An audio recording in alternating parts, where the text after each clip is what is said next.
If you feel like it, you can take out a wine glass and a bottle. Or if you're cooking or whatever else you're doing at home, just keep doing that. Or if you just want to relax and you don't want to drink, you also don't need to do that. But if you have this at home, then this is Le Galet Champagne 2009. So if you want to follow along and drink this with us, you can. Otherwise, just take anything else.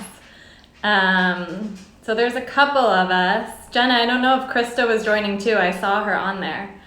But essentially what I want to do today is to kind of help us fill time in confinement with all of us and learn new things. So teach each other new things and learn new things. And what I feel like I can help teach is wine tasting techniques. So I'm going to do this weekly, where I'm going to go on and either teach us about wine tasting techniques, about certain producers, maybe even have us meet a certain grower.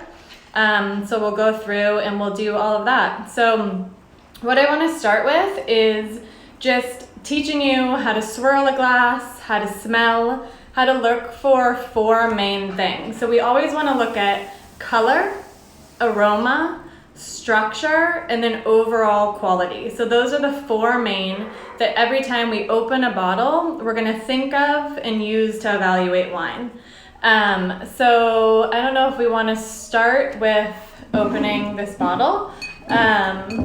So with champagne, there is a technique in the best way to open a bottle of champagne. So in general, we take off the upper cage, the foil, I guess, that's protecting the cage. So this actually is helpful for us. So this is what's called the cage. So we'll unscrew it. You can actually use it as kind of leverage to open a bottle if you want, and you can actually keep this on here. Hey, Stephanie. So we'll kind of just like open it loosely, and we'll use that as leverage to take off the cork. So when you're opening the bottle, you always want to make sure that you grab onto the cork and you turn the bottle. We're never pulling on the cork hard, we're just turning the bottle to open it. So I can already feel this coming. We want it to be really gentle with just a hiss. So did you hear that? So really, really gentle. Of course, if you want to go crazy, you can pop this off and throw it across the room, which is fun, but we're not doing that right now. So this is, we'll go into this more, but this is a 2009 Champagne Le Galet. So this is an 11-year-old champagne. So immediately what we think of is that this is going to be really mature and really complex. The thing with old champagnes is that people either love them or they hate them. So it has really, really like mature, developed aromas. You're gonna drink a normal brut, just a regular brut. Anytime you want something like fresh, light, fun, easy, you're gonna drink an aged champagne like this, maybe more with, I mean, in champagne they say almost with like a cigar or like the end of a meal where you're relaxing in a den. This is when you're gonna have something that's this complex. When we look at the cork, so after you take off and pop a cork, always look at it. Do you see kind of how mature and complex even this cork is? So we know without even looking at the age that this is probably an old bottle. It's always a good idea to smell it. This is our first main experiment and kind of judgment into the quality. So this smells like the caves, like chalky, very mature, like a lot of depth, a lot of complexity. So already in this beginning stage, we can see that. So I'll tell you a little bit about this producer. I feel like some of you already know him. Jenna, we went to this one, right? Yeah. So this is the most beautiful champagne house. So they own Veuve Clicquot's old hunting chateau. So it's a chateau that sleeps, it has 300 bedrooms. It is a property that's walled. So it's called a clos in French. They have over 4 hectares or 9 acres. And they were the first to stop using herbicides, and they try and limit their use of pesticides. So they're not organic, but they farm in like a reasonable way is what we say in French. What else? They use the 3 different grapes in Champagne. So it's Pinot Meunier, Pinot Noir, and Chardonnay. Those are the 3 main grapes that grow in Champagne. This producer is in the Valley of Marne. So they're over by the Marne River where Pinot Meunier grows the best. So this one blend, what in France they never tell you is the percentage of the mix of the grapes. So this is actually 45% Pinot Noir, 45% Pinot Meunier. So what I want to learn in this first lesson that we're doing, or what I want you to learn and what I want to teach, is basically how to open the bottle, how to pour it into the glass, and then how to find flavor. So that's what we're going to go over in a second here. So I will pour it. So let's talk about for a second just about the glass. So I want to bring up a couple notes about this. So this is a beautiful glass. This is from Chateau Le Gallet in France. They actually make their own stemware. So I brought these back from Champagne. What you can immediately tell about this glass is that it's very, very thick in diameter in the middle. It's narrow at the base, thick on the sides, and narrow at the top. So in general, this kind of varies from person to person, but this is my type of glass that I would prefer to always use for any wine tasting. So usually with Champagne, you see people drinking out of just a flute. In a flute, because it's not bulbous at all or thick diameter in the center, it doesn't encourage at all the flavors to shoot up and then shoot to the nose. So really for quality wines, for anything in France that's Grand Cru, you should always use a glass that has a diameter like this. I sell these. Right now it's a little bit hard because we're all in confinement, but we do sell these. So the ones you could also get in the US are Riedel and Zalto, are pretty much known as the 2 main glass manufacturers that make the highest quality glasses. I think that the glass is as important as the wine almost. So this is how we find flavor. And also there's been tons of studies about different glasses and the way that you can appreciate wine. And it's really important to have a high quality glass. So invest in these. The Zaltos and the Riedels are about $300 for a case of 6 glasses. So they're not cheap, but honestly, I've had these for 3 or 4 years, so it's worth it. So what we're gonna do is we're gonna pour. So in Champagne, kind of almost like a beer, we'll tilt this a bit to kind of help with the bubbles. So, and we'll wait a second.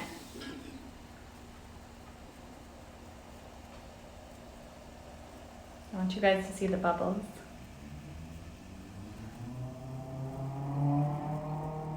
Hey, Krista! I wish you guys could talk back to me. Okay, I feel like that's like kind of a weak pour, no? I mean, basically I'm gonna be drunk after this, but don't you feel like we should add more to this? So immediately, let's just full stop for a second. Holy shit. I mean, this is the most golden. It is incredibly beautiful. So immediately when you see something that's this golden, you know that it's been aged a long time. So in Champagne, the law says that they have to age it at least 3 years. Champagne Le Gallet says they don't even think that it's ready at 3 years, that they want it to go an extra 12 months. So 48 months of aging to go at least 4 years to age this before it's done. Jacqueline's like, pretty color, isn't it really pretty? We know that this wine, and this Champagne, we call it a wine, is even more golden because this was aged 11 years. So don't forget that this is a 2009. So we should expect it to be really golden. So in Champagne, we can taste a Champagne just like we taste a wine. So I want you to swirl, I want you to smell, I want you to try and find flavor. I guess it's been a more recent thing that people have taught to do that, but grower champagnes are probably the hottest thing in the entire wine world. So people that are really, really into wine are really, really into grower champagnes, and that's small producer champagne. So that's what we're drinking right now. So basically what I want to teach you to do with small producer champagnes is to always look at a couple things. Let me just pull this up. So For one, with champagne, you always want to look at bubble. Bubble is super important. You want to look at bubble shape, and then you want to look at bubble mouth feel in your mouth. Krista, I feel like you should open a bottle of wine right now, or open a bottle of champagne. We're gonna look at bubble size, bubble mouth feel. We're gonna smell, and then we're gonna taste. So for me, with wine tasting, in general, you just want to drink what you like. Someone can tell you that something is great, that this is the wines that you should buy, but in the end of the day, the way that you like cologne, the way that you like perfume is going to be similar to the way that you like wine. So maybe you like light, fresh, notes of passion fruit, white flowers. Maybe you're more into like tannic, heavy, powerful, like leather, plum, coffee, like those type of red, deep aromas. Those are all your preference. That can even be your mood. That can be what you're pairing it with. But when we talk about champagnes, I can tell you in general what I prefer, but everyone has a different preference. So when I'm drinking a champagne, I want something elegant for one. I want the bubble to feel elegant in my mouth. I don't want it to be like a harsh, aggressive bubble. And then I want the finish to be long. So a lot of times when we're talking about wines, what we're looking for and where the flaws can kind of be is that maybe it has a great nose, but then you drink it and the mouth feel isn't as strong as what the nose was. So if that happens, we know there's some sort of fault in the wine. So we want there to be an impressive nose where we find, a certain characteristics. If there is even steps of complexity in the nose that we notice that things evolve even when we're smelling, that's a really good sign. So we go from nose to mouth feel. The mouth feel, we want to swish it around to each corner of our palate. So we want to aerate it, almost like we're pouring it into a carafe, but you're actually aerating it in your palate to oxidate it a little bit to find the flavors. So we'll swish it around to all four corners of our palate. Once it's in there, we'll swallow, and we'll take a moment in that moment. So what we want to see in that step of the process is that we want to see structure, we want to see steps of complexity, and we also want to see a long finish. So those are the main points of what we're judging. So the first one is color. The second one is the aroma of the nose and the palate. The structure. So the structure is when we're tasting it, that it kind of hits all four corners of your jaw. So you'll kind of feel it form this like invisible box in your palate, and that is structure. Some people like structured wines, other people don't. In general, it's nice to see a bit of structure. We never really say the word acidity in wine. We'll call that freshness. So if you feel a lot of like brightness or acidity, I would call, the nice way to say that is brightness or freshness. And then we look at the overall quality. So does it have the nose? Does it have the structure and all the pieces of different complexity in the palate? And is the finish long? So let's try this. I don't know if you guys have wines at home. So we'll swirl. Swirling is important because it's going to take the wine from the narrow part of the base up to the bulbous thick diameter, back to the narrow part of the nose. So let's do that and let's smell. I mean, this just, it just reminds me, so I know this family. This was the first family that I ever met in France, Le Gallet. I met him at a wine tasting fair when I was in Champagne, and I walked up to him, and he's just hilarious, this like bolsterous, like super goofy, just funny man that basically obvious like hits on everyone and everything, but not in an overly creepy way, but he's just like, a French jolly hilarious man. And I had no idea that he owned this property that was surrounded by a wall, that he owned Veuve Clicquot's old hunting chateau. I knew none of this. And I went to his property, and they have become like family to me. So his daughter, Charlotte, runs the property, his wife, he has multiple grandkids, and they're super down to earth. They sail in the summer, they're just incredible. And I've eaten at their table. We open magnums of this with lunches, which is the most amazing experience. And this wine at times just reminds you of like a place in you know, in a moment. And this reminds me of like that place in that moment. But when I smell it, if we're looking at tasting techniques,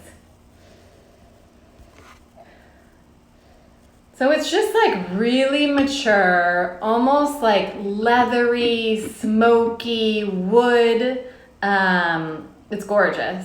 It's really, really complex. There isn't that much like brightness so in a young champagne, you'll see brightness, you'll see white flowers, you'll see like lemon peel and orange and peach and passion fruit. This is much more almost the way you would judge a red wine, right? So the way that we talk about a cab is the way that we talk about a vintage champagne. So like smoky, leather, wood, this really deep color. Hey, Hannah. So we'll try it. So when we try it, we want to bring air into our palate, swoosh it around to the left, to the right, up and back, and then swallow and wait.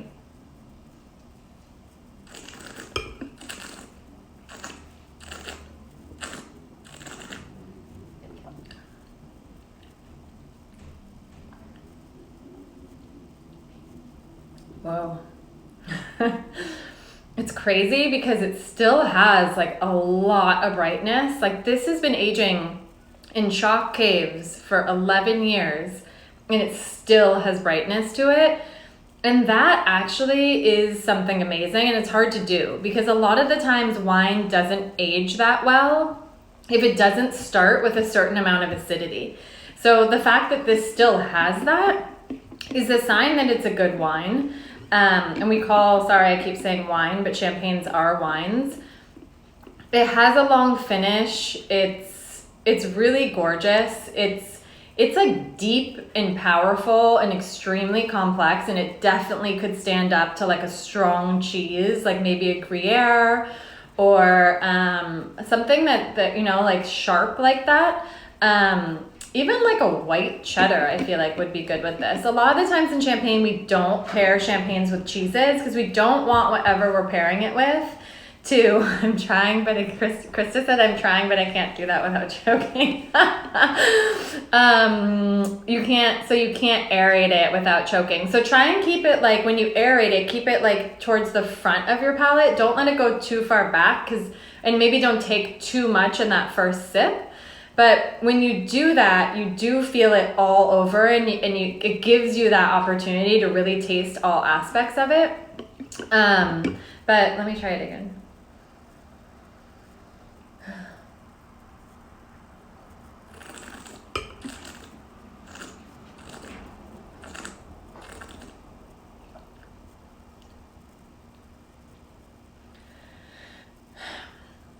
So I would definitely say this is like chewy.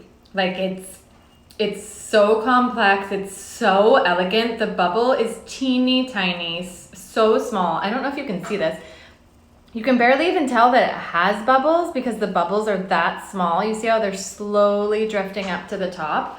But small bubble, elegant bubble, really, really like gentle.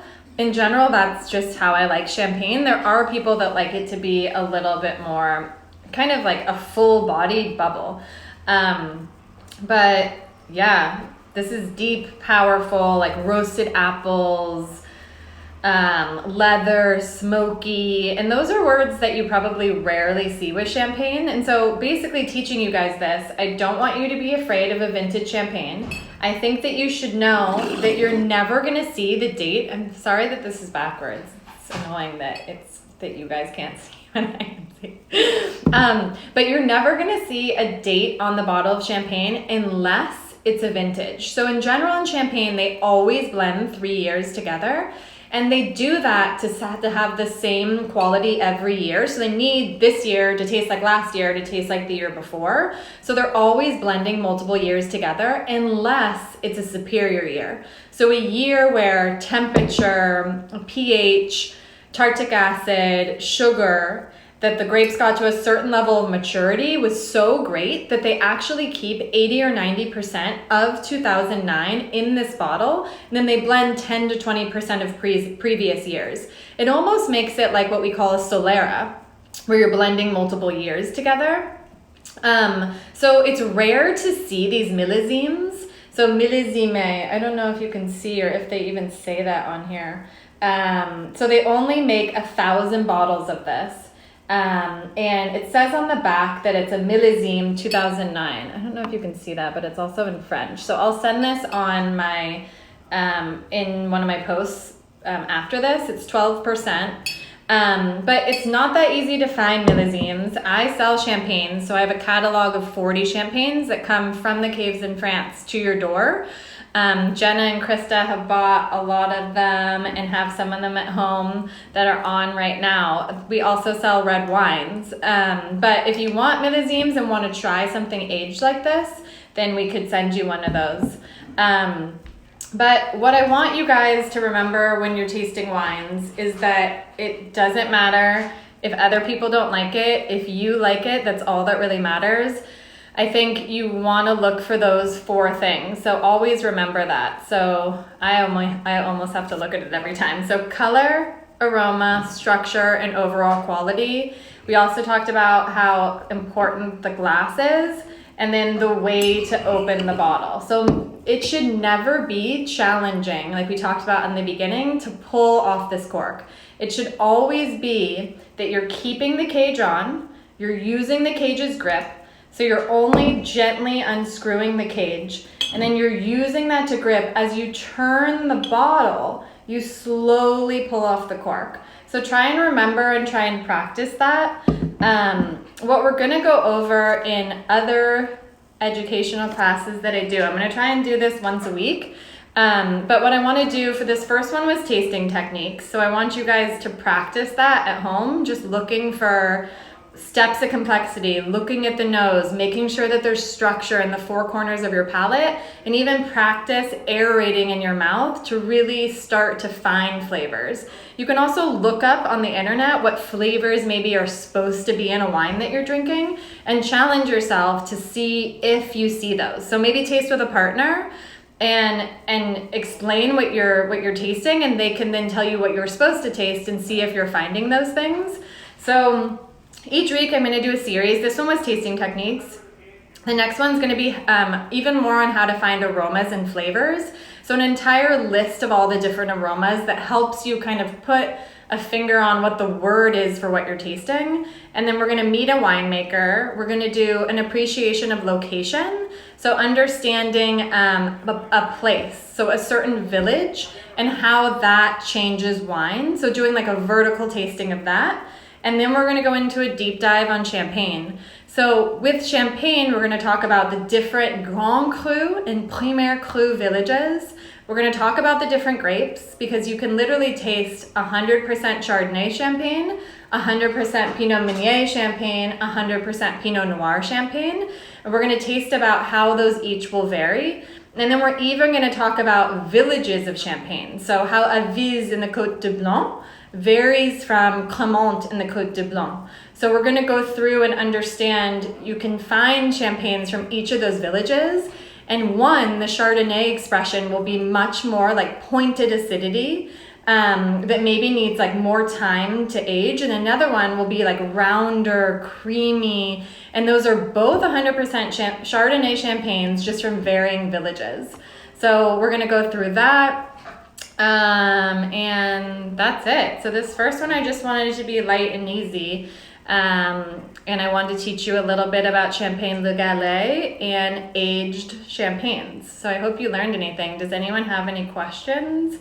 Jenna or Christo needs to order more champagne to practice. Yeah. I don't know if you have any more champagne at home, but I do have champagne stocked in California. And I feel like with this whole pandemic, it's so horrible and it's so hard, but I feel like the one thing we can take away from it is just to learn and to take this time to slow down. I know that I've slowed down so much. My life is busy and crazy, and this has been a good time to just take a breath. It's so nice to have wine with lunch and just relax and take time to enjoy your lunch and maybe take a nap after lunch, not push ourselves so hard. But yeah, practice makes perfect. The way that you learn wine is you just open a ton of bottles. Just open a ton of bottles. Text me pictures when you're at the wine shop, or I'll teach you in this series how to find bottles that aren't super expensive, that have great complexity, and that will be fun for you to drink. You just need to drink more and more bottles, and you'll learn more and more as you're drinking them. That's it. Does anyone have any questions? I'll give you a second. I'm also gonna post a couple bottles that I'm liking right now that you guys could potentially try. Just talked to a friend in Geneva today, Philippe, and he had a couple bottles that he's loving. So I want to post bottles that you guys are loving and that I'm loving to give you an idea of cool things to buy and try. Grower champagnes to try even. I'll post a couple on this after. Or in my stories, check in there later and I'll show you a couple that you guys should be trying.